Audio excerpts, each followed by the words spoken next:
Sorry guys, I know I didn't post a video this weekend, but I've been a little preoccupied, and this is why. It's our last day in Canada, and we ventured to Sulphur Mountain and ran into a local Banffite who answered every question we had about Banff. He was actually the first person from Banff that we met on the entire trip. Most people we met were from other countries like Australia. Here's what he had to say about his beautiful hometown.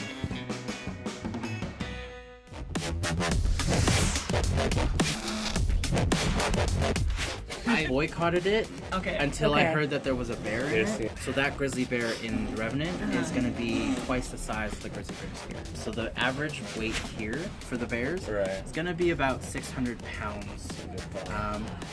In the Revenant, it's going to be at least double. So.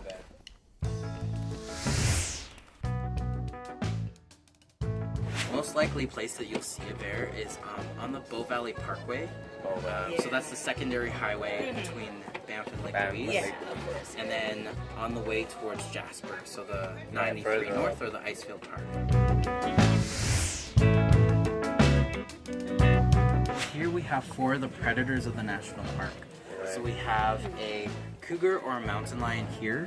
We have the gray wolf, this being a young gray wolf here, so fully grown. The paw print is the size of my hand.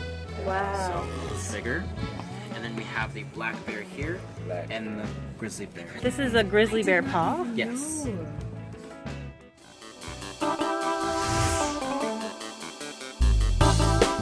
have to work in the national park. So, like anyone here, like the Australians, obviously they have to have a work visa. But they're allowed to work here and live here.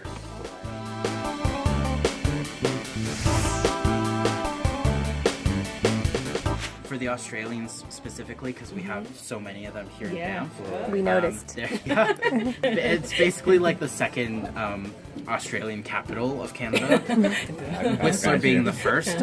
But Australians will, when you hear Banff or Whistler, they obviously come for the snow, so they'll come for the snow. They'll do their ski or snowboarding season, and then they sort of need a job. So then, to come to Canada, you already need the visa.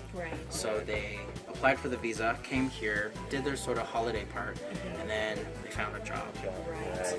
They have to go back within their visa restrictions. So after a year or 2 years or however long their visa lasts, with Australians specifically, it's going to be a 2-year, 1 or 2 year visa, depending on what they get. Which isn't too bad because you can do a lot with 2 years, right? So work here for 6 months, go off to somewhere else, or work here for your 2 years but travel off. Definitely. And different things to explore. Exactly. If you retire and you were working here for 10 years as minimum, you can stay in Banff. Like I know that there's a lot of retirees here, but they've worked in Banff for more than 10 years. Anyone like, let's say a celebrity like Alec Baldwin, for instance, or Angelina Jolie, they probably wanted to get a house or like a vacation home here. They can't because there has to be someone living at the house, not like a housekeeper or something. 24/7. So there has to be someone at the address because then it's just wasted space. It's just collecting dust. So Alec Baldwin, because he comes to the Rocky Mountains a lot, he actually has a house in Canmore. He'll stay there during the winter when he skis here. So. Very cool. Thank you for all this information. I hope you don't mind being on camera. I don't mind at all. Okay. I kept looking over and Hands down, my favorite part of the trip was all the hiking we did. First, the 7-hour hike near Lake Louise, and then the scary climb we made at Moraine Lake the next day. Here's how it went down.